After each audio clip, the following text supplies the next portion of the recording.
Spider-Man cake tayo for today's video. Hi guys!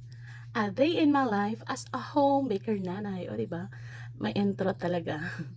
For today's video guys, gagawa tayo ng Spider-Man cake. At i-final coating na nga natin kasi na-crumb coat ko na siya at nalagyan na ng filling. At dito guys, may ibibigay lang ako sa inyo na idea.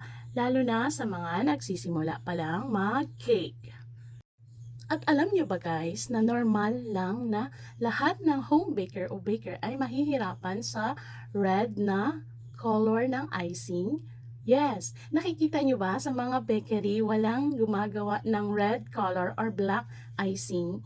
Kasi yung mga kulay na yun guys, yung red at saka yung black, yun yung mga mahirap, isa sa mga dalawa sa mga mahirap gawin na color ng icing.